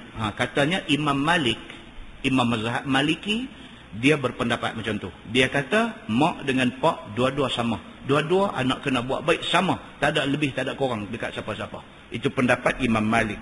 Maka yang betulnya ialah qaul yang pertama tadi. Mak tetap duduk nombor satu. Dia kata. Kerana terang hadis dan makna yang demikian itu. Sambung hadis tu dia kata qala qultu summa man qala summa abak summa al-aqrab fal aqrab. Maksudnya kata Muawiyah, aku tanya lagi Nabi kali yang keempat. Kemudian kepada siapa pula kita nak buat baik ya Rasulullah? Jawab Nabi, kepada bapa. Baru kali keempat baru Nabi kata buat baik pada bapa. Kemudian yang lebih hampir, kemudian yang lebih hampir. Kemudian kepada orang yang dekat lagi, dekat Tok Wan, dekat abang, dekat kak, dekat apa semua, baru mai kemudian daripada tu. Kata At-Tirmizi, dan pada bab ini ada riwayat daripada Abi Hurairah dan Abdullah bin Umar dan Aisyah dan Abi Darda radhiyallahu anhum. Katanya lagi, dan hadis ini hasan lagi sahih. Masalah dia kata berbuat bakti kepada dua ibu bapa tu macam mana? Yang kata kita kena buat baik kat mak pak ni, nak buat macam mana? Dia kata adalah berbuat baik kepada dua mak bapa itu ada banyak macam. Dia kata dan tersebut di dalam Quran. Dia kata dan di dalam hadis-hadis Nabi SAW. Satu daripadanya ialah firman Allah, a'udzubillahi minasyaitanirrajim, wa qada rabbuka alla ta'budu illa iyyah wa bil walidaini ihsana. Ni surah Al-Isra. Kalau tuan-tuan refer dalam Quran, ayat 23, surah Al-Isra. Maksudnya, dan telah disuruh oleh Tuhan kepada kamu semua, supaya kamu sembah Allah dengan sebenar-benarnya. Yakni sembah Allah semata-mata. Dan jikalau engkau sembah lain daripada Allah, nescaya menjadi kafir kamu selama-lama. Dan disuruh kamu supaya buat baik dengan dua ibu bapa. Tuan-tuan tengok. Dalam Quran, Tuhan letak ni perintah suruh sembah Allah dengan buat baik dengan mak pak. Dia buat dalam satu ayat. Menunjuk kata suruhan supaya buat baik dekat mak pak ni, dia duduk level tu cukup kuat. Allah suruh kita ni sembah dia aja, jangan sembah benda lain. Dia turut selepas daripada tu, wa bil walidaini ihsana. Dengan mak bapa tolonglah buat baik. Dia mai sekali dengan perintah suruh mentauhidkan Allah. Begitu. Iaitu biarlah merendahkan diri kepada keduanya, yakni kepada dua mak bapa. Jangan bongkak, jangan angkat muka di depan mak pak. Biarlah berhalus dan manis tutur kata dengan keduanya itu. Ni yang agama suruh macam ni. Dengan mak pak ni macam mana? Kita kalau boleh jangan angkat muka depan dia, tunduk. Tuan-tuan tahu kita dalam semayang ada hadis. Kita dalam semayang haram kita tengok naik ke atas. Hadis sahih. Larangan kita dalam semayang ni tengok naik ke atas ni, larangan ni sampai Nabi kata apa? Nabi kata kalau sekiranya kamu masih bantah lagi masa semayang nak tengok naik ke atas, Nabi kata apa? Allah akan butakan mata kamu. Ini bukan ringan. Kalau ancaman hadis main macam tu, ini bukan benda kecil. Kita semayang je mata liang. Dia semayang ni tengok habis ni apa ni. Tengok naik berkatas ni khat apa ada tulis. Nawaitul i'tikaf. Duk baca pula ni ku atas ni. Tengok lagi ni ayat kursi. Tengok pula khat buat daripada kayu ni. Tapi tempah tang mana ni benda. Karut tentang kita ni. Karut. Sedangkan di sana ada hadis yang melarang kita dalam semayang ni mata tengok naik ke atas. Bahkan disusuli ancaman dalam hadis tu, dia kata apa? Kalau bantah duk tengok juga naik ke atas, Allah kata aku akan butakan mata kamu. Allah suruh Nabi habang dekat kita semua. Baik, apakah yang tersirat di sebalik larangan itu? Dalam perbahasan hadis tu dia cerita pasal apa? Kita bila semayang, kita menghadap Allah. Menghadap Allah, Tuhan Rabbul Alamin, Tuhan semesta alam, tuan-tuan. Kita kena tunjuk ta'zim kita kepada Allah. Tunjuk kita membesarkan Allah. Dalam bentuk apa? Dalam bentuk kita tunduk ke bawah, tengok tempat sujud. Makna kita respect Allah Subhanahu wa ta'ala. Tapi kalau semayang kita duduk tengok naik kata, nampak kita tak hormat Allah. Kita tidak ta'zimkan Allah Subhanahu wa ta'ala. Demikian hal kita dengan mak pak. Kita bercakap dengan mak pak, kita duk buat tengok ke lain, biadab. Cakap dengan mak pak ni tunduk bawah, tanda hormat kita pada dia. Ini yang dia nak bagi tahu ni. Dia kata dengan mak bapak, cara kita ni mesti rendah diri. Cara kita ni apa? Jangan bongkak. Cara kita ni apa? Tunduk depan dia, cakap dengan sopan santun. Apa yang disuruh, jangan kata ataupun jangan kata cik, dia kata. Cakap dengan mak pak, dia suruh apa pun jangan cakap tak elok lah. Ish ke, ke apa dah. Jangan macam tu. Dia kata itu tunjuk kita tak sopan. Ataupun dia kata enggan dan memberi belakang kepada dia. Jangan macam tu. Mak pak tengah duk cakap beralih piwang. Jangan macam tu. Dia kata itu bongkak nama dia dan menunjukkan tanda tak suka apa kehendaknya, apatah lagi hendak jauh benak-benak daripada menengking dan menghardik ibu bapa ni. Dia kata jangan sampai hidup jerkah mak bapa. Baru ni ada satu kes sebelah tempat kami di sana, satu sahabat duk menjaga kedai barang. Malam dah lepas sembahyang insya apa semua dah, dia pun duk kira nak tutup kedai dah. Mak telefon minta dia hantar gas. Dia buka kedai barang, dia ada tong gas lah. Mak telefon, abang kata ni gas rumah mak habis, boleh tak main hantar sat? Dia kata baik mak, saya pilih ni. Bawa gas pergi hantar ke mak dia. Duduk tengah bendang mana tu, pergi hantar. Dalam perjalanan nak balik daripada rumah mak, nak balik main ke kedai dia ni, ada orang sekat tengah jalan. Masuk TV pun masuk, so abang pun keluar cerita ni. Ingat dalam berapa 2-3 minggu lepas. Tahan tengah jalan, nak samun duit dia.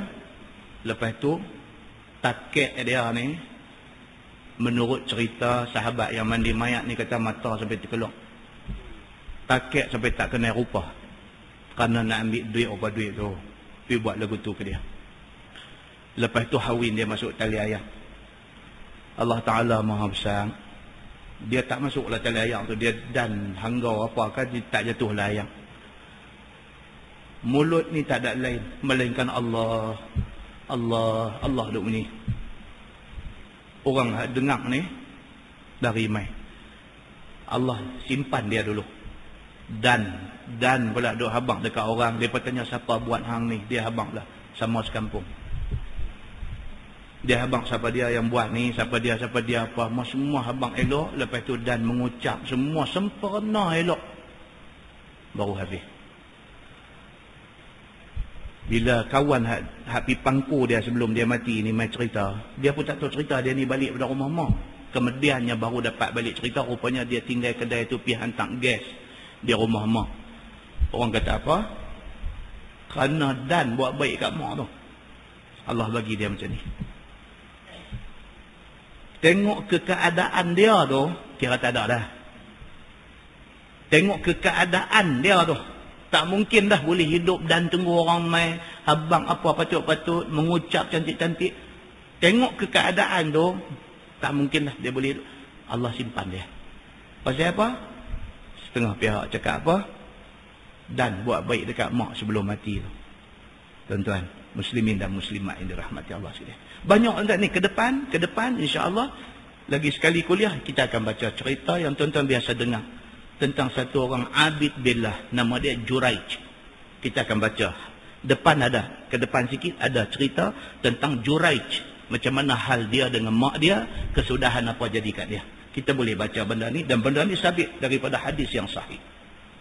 Muslimin dan muslimat yang dirahmati Allah sekalian. Maka dia kata apa? Buatlah belah kesian, sebagaimana mak bapak belah kesian pada kamu sewaktu kamu kecil. Ingat balik, bila mak, maklum tuan-tuan, kita pun manusia, mak kita pun manusia, pak kita pun manusia. Kita tersilap, orang tua tu kecil hati, orang tua tu pun tersilap, kita kecil hati. Ini normal. Cuma kita sebagai anak ni, kok mana pun ingat balik. Patutkah aku kata tak puas hati dekat orang tua ni? Tak terbalas aku apa yang orang tua ni buat kat aku dulu. Padam balik hak kita punya ni, tolak balik, pergi balik dekat dia, mengakulah kita salah depan dia. Itu yang disuruh oleh agama. Baik, masalah dia kata ibu bapa sudah tua, macam mana nak buat? Sesungguhnya dipesan oleh Allah Subhanahu wa taala akan dua ibu bapa itu apabila sudah tua duanya. Firman Allah, imma yablughanna 'indakal kibara ahaduhuma aw kilahuma fala taqul lahumā uffin wala tanharhuma wa qul lahumā qawlan karimah. Maka jika sampai tua seorang daripada ibu bapa kamu ataupun dua-dua sudah tua, maka janganlah kamu kata kepada kedua-duanya dan jangan engkau tengking jerekah keduanya, bahkan katalah kepada keduanya qaulan karimah, kata-kata yang mulia. Bila orang tua ni, dia dah tua sungguh dah, lebih lagi anak kena jaga. Pasal apa? Dia bila tua, dia punya kecil hati dia lebih. Masa mak bapak ni masa muda, dengan anak-anak ni lebih kurang tak apa. Satu time, satu masa, kita boleh jadi kawan anak kita. Satu time. Umur kita 40-an, umur anak kita 20-an. Time tu kita dengan anak macam kawan. Kita boleh pergi peluk belakang anak kita lagu tu, kita boleh melawak dengan dia, kita boleh kata abang, apa abang marah kat ayah, kita boleh macam tu.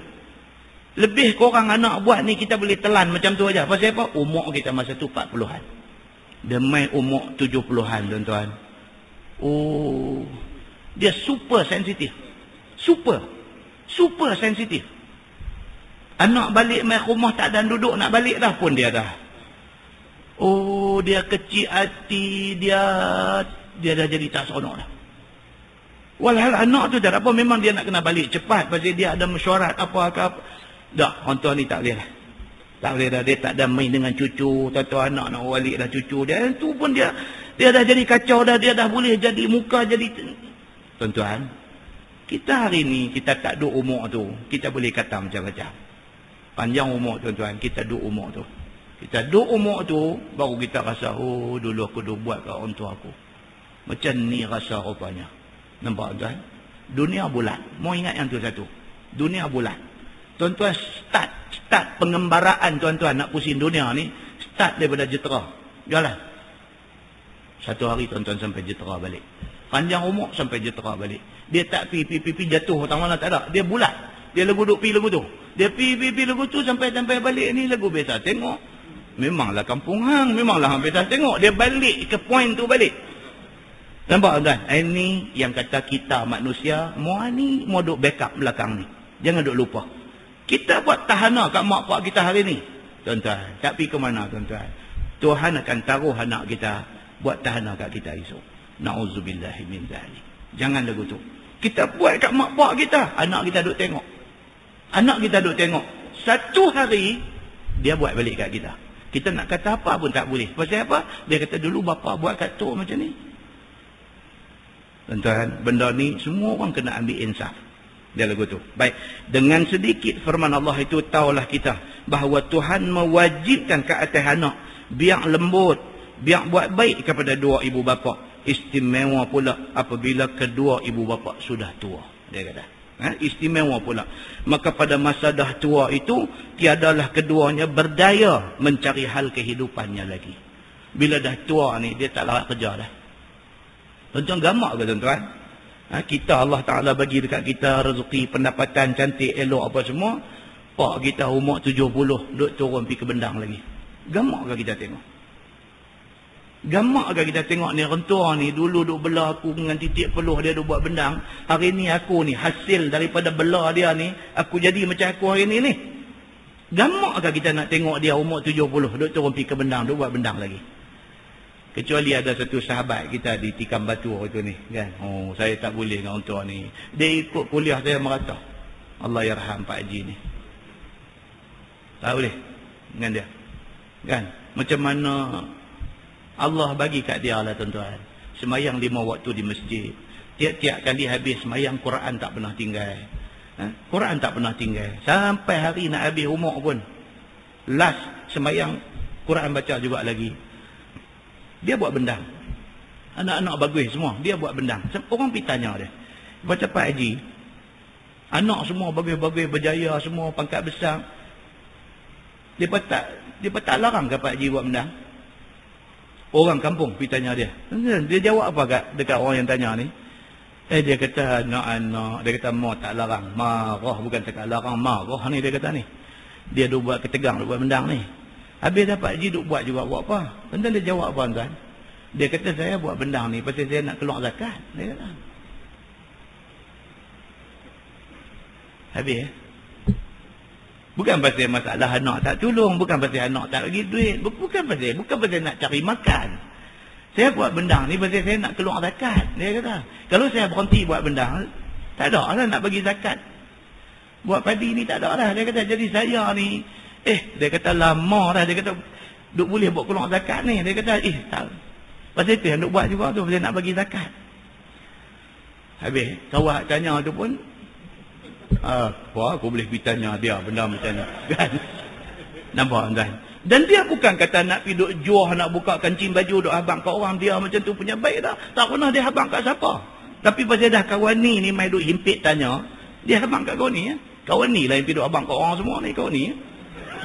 Yang tu yang kita pun tahu. Tapi benda tu perlu habang supaya contoh kita nak beritahu tuan-tuan, ada identiti yang tersembunyi dalam masyarakat kita ni. Tuan-tuan jangan ingat ustaz-ustaz ada ceramah duk mengajar masjid ni kedudukan tinggi di sisi Allah. Belum tentu tuan-tuan. Belum tentu. Ni dalam pada hak ada ni. Dalam pada hak ada ni. Tak siapakah di sisi Allah tinggi kedudukan. Tak ada. Dia tak ada dalam bentuk orang kenal apa semua tak ada. Tapi dia dengan Allah ni, Allah aja tahu dia macam mana. Dalam satu hadis qudsi, Allah sebut benda ni. Dalam satu hadis qudsi, cerita tentang satu orang ra'il ghanam. Dia kata satu orang gembala kambing. Dia dengan kambing dia aja, siapa pun tak tahu. Bawa kambing pergi gembala di satu kawasan kaki bukit mana hala tu. Seorang dia aja. Lain pada dia kambing. Tapi masuk waktu semayang, dia sendiri bang, dia sendiri semayang. Benda ni Allah sebut tentang istimewa orang ni. Apa Allah kata? Tidak ada janji untuk orang ni melainkan syurga. Bukan ada siapa kenal dia, dia bukan satu public figure, dia bukan satu orang yang semua orang. Tak ada. Dia ni Allah kenal, cukup.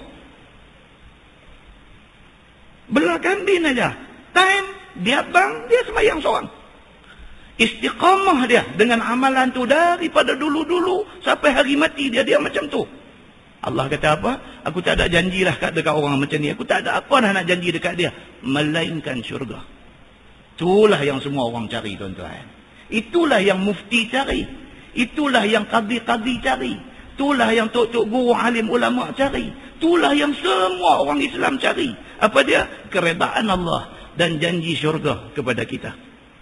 Muslimin dan muslimat yang dirahmati Allah sekalian. Baik, sudah beritahu dekat kita di sini, maka orang tua ni bila dia dah tua sangat dah, dia tak daya dah nak cari kehidupan sampai boleh jadi tinggal dia sama anaknya dan di dalam tanggungan anaknya. Dia boleh sampai ke tahap mana? Sampai ke tahap dia dah memang tak boleh kerja apa dah uzuk dah.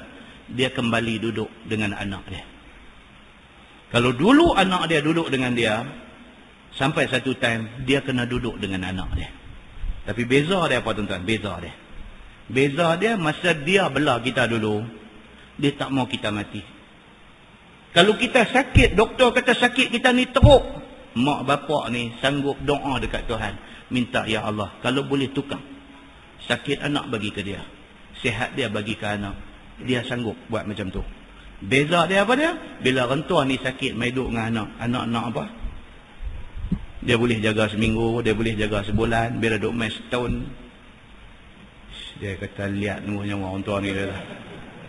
Tuan-tuan, anak ni, yang kata anak ni, bukan tak sayang pak, tapi dia rasa menyusah dia.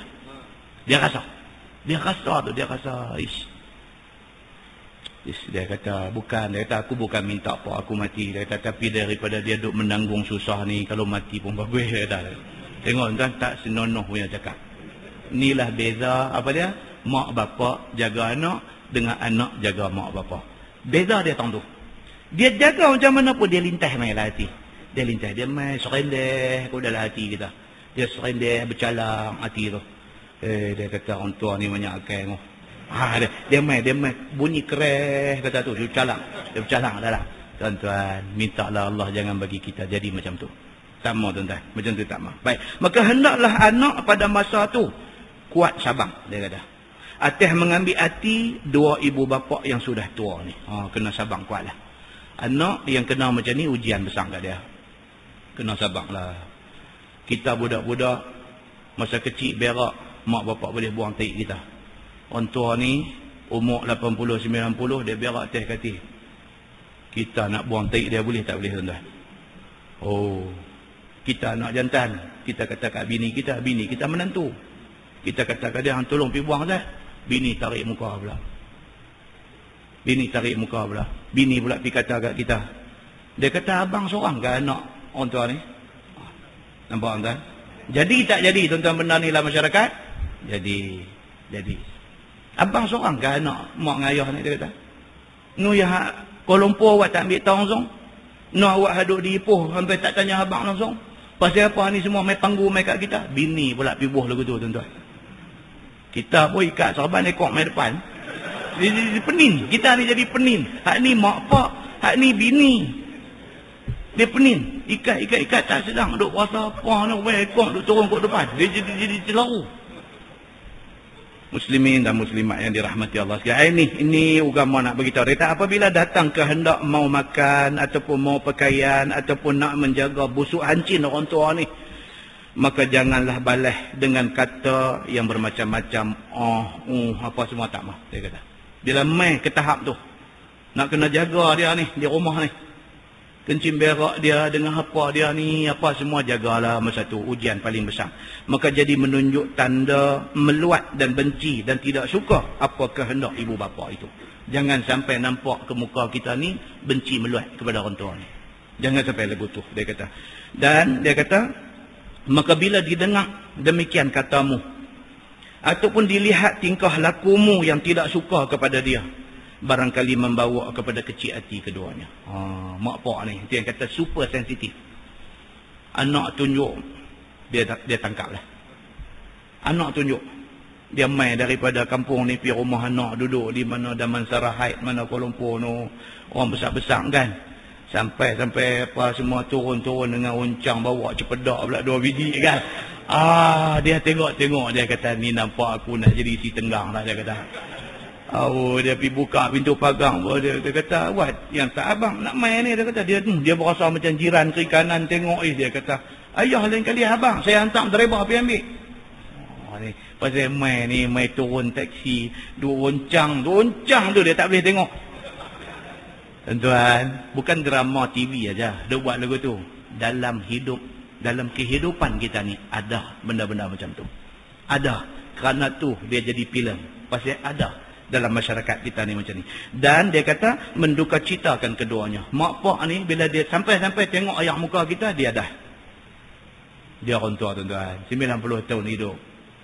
Orang kata apa? Kilas ikan dia ayam. Dia tahu dah sepat ke lampam ke apa, dia tahu dah. Dia tengok, dia tahu dah. Nampak tuan?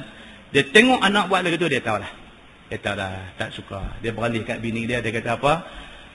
Kita main silap hari bulan ni, mereka tak suka. Dia kata banyak tu. Kata tu menggambarkan hati luka berdarah. Hati luka berdarah. Dan boleh jadi, dia kata mengeluh keduanya beserta menyumpah anaknya yang mematahkan hatinya. Takut mak pak hak jenis ni. Hak jenis macam ni. Jenis mulut pun rapuh. Mulut rapuh. Anak buat contoh macam tu, mulut keluar tak elok lah. Dia kata bangsa tak sedang ke diri. Kita bela dia dulu macam mana punya susah. Kita baru sampai dia dah buat muka macam ni. Awak dia ingat aku kelapang dengan dia. Anak jenis ibu bapa macam ni.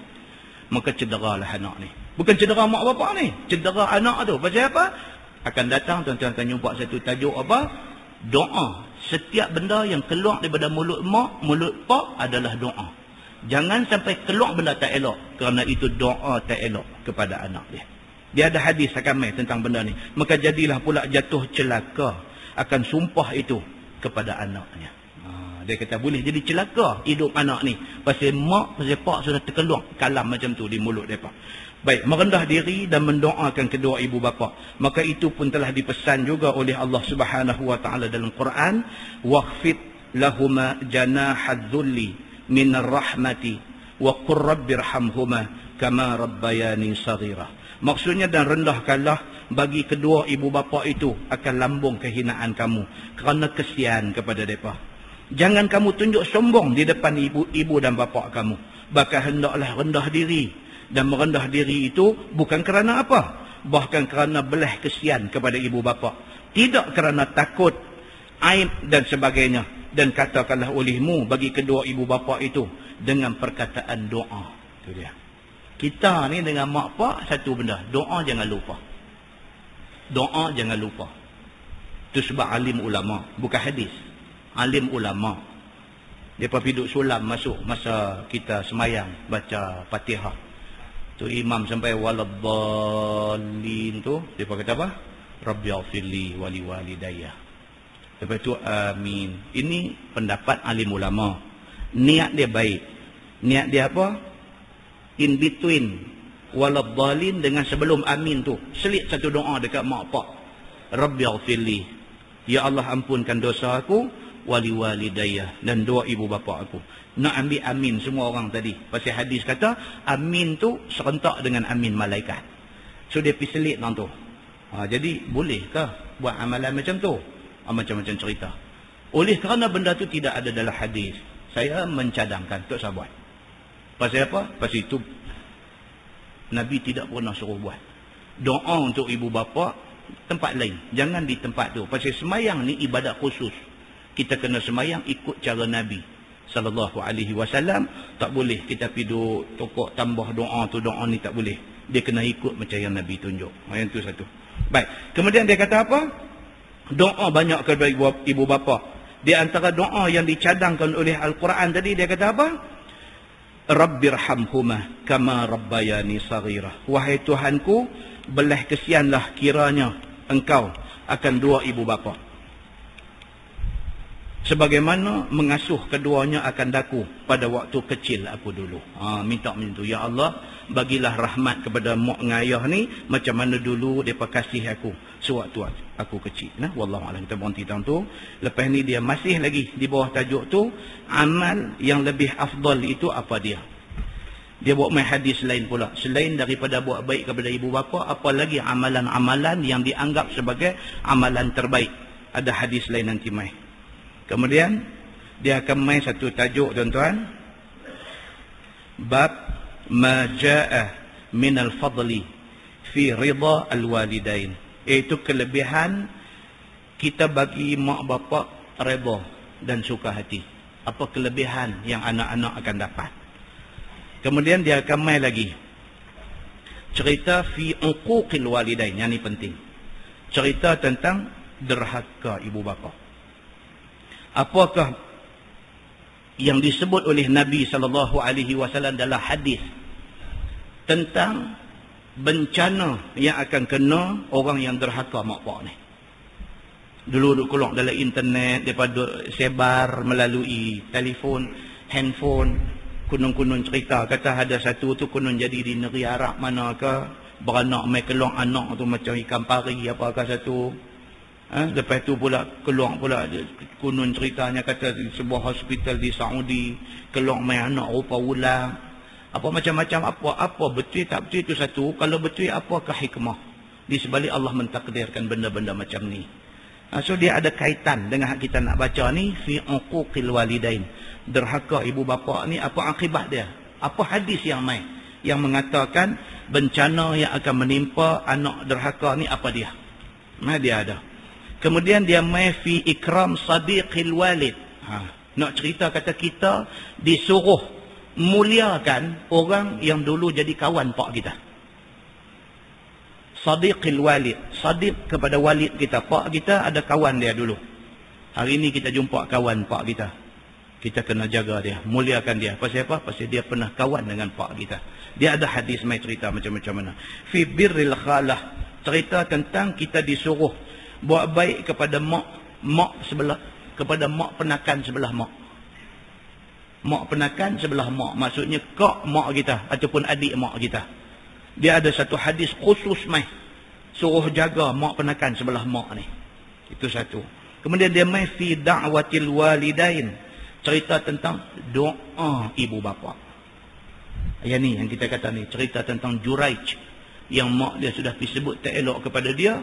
Doa mak jadi ke dia, kena ke dia. Dan kita bukan itu saja hadis, ada lagi hadis lain yang memberi amaran kepada kita semua. So tuan-tuan, dia panjanglah, cerita-cerita ni semua ada panjang. Yang saya rasa tak silap lah kalau kita ambil tajuk ni, tak silap. Pasal apa? Pasal tajuk ni dia lebih bersifat akhlak. Bukan kita ni orang jahat, tapi kita orang yang selalu lalai. Jadi benda-benda yang kita baca ni dia menjadi satu tazkirah, dia peringat kita. So bila kita dengar-dengar macam ni, balik sekali lagi, settle bang, selesai bang. Kalau kita ada apa-apa dengan mak pak ni, settle bang. Berlaku pada zaman Nabi, Nabi tengah duk bagi kuliah, Nabi sebut tentang orang yang putus silaturahim ni nak jadi apa. Satu sahabat yang duduk dalam majlis Nabi ni, dia dengar-dengar, dia rasa bersalah. Dia rasa guilty, rasa bersalah. Pasal apa? Pasal dia dengan mak penakan dia, bukan dengan mak dia, dengan mak penakan dia ada masalah. Dia terus bangkit. Nabi duk cakap ni, dia bangkit pi. Dia terus pergi rumah mak penakan dia, dia pi, dia mengaku depan mak penakan dia. Tak kira siapa salah, dia kata, saya sebagai anak penakan, saya mengaku saya salah. Saya minta ampun, minta maaf, minta apa. Makcik, dia kata, saya dengan makcik kira selesai hari ni, tak mau ada apa-apa yang tak elok. Patah balik dia, mai sambung balik duduk dalam majlis Nabi. Nabi SAW bagi tahu benda ni dekat sahabat semua. Nampak tuan? Di situ kalau kita nak buat kesimpulan satu tuan, apa dia? Islam ni agama yang dia nak tengok semua orang jadi elok. Islam bukan agama yang nak cucu api bagi jadi permusuhan, tak ada. Islam satu agama yang dia nak suruh kita semua-semua ni jadi elok, jadi saudara belaka. Tuan-tuan mengucap 2 kalimah syahadah, kawan-kawan kita hak lain pun mengucap 2 kalimah syahadah. Tuan-tuan semayang menghadap Kaabah, menghadap ke Baitullah, menghadap ke Masjidil Haram. Mereka pun semayang menghadap ke arah sana juga. Tuan-tuan pegang Quran. Quran itu sebagai kitab suci, rujukan. Semua orang hak mengucap kalimah syahadah pun Quran itulah rujukan perlembagaan mereka. Semua kita ni mengucap asyhadu an la ilaha illallah wa asyhadu anna Muhammadar Rasulullah, kita sedara satu agama. Kita kena duduk di atas platform kalimah syahadah ini, dan yang menjadi hakim kita ialah Allah dan Rasul, Quran dan hadis Nabi SAW. Semua benda yang bercanggah dengan Quran hadis Nabi boleh tepi. Kita nak yang ni, kita nak ikut Quran, nak ikut hadis Nabi. Bukan siapa nak menang, bukan siapa nak kalah. Soalnya semua orang nak jalan benang. Jalan benang tak jumpa di lain, melainkan pada Quran dan pada hadis Nabi. Itulah jalan benang bagi orang Islam. Tuan-tuan, doa saya doa tuan-tuan, mudah-mudahan semua kita diredai Allah Subhanahu wa taala, dan akhirnya kepada Allah kita semua akan kembali, dan kembali kita sebagai orang yang beriman. Kita bangkit di akhirat esok bersama dengan orang yang beriman, yang mendapat keampunan dan keredaan Allah Subhanahu wa taala. Yang baik itu daripada Allah, yang tak baik silap saya. Kita tangguh dengan tasbih kafarah dan suratul As. Subhanallah.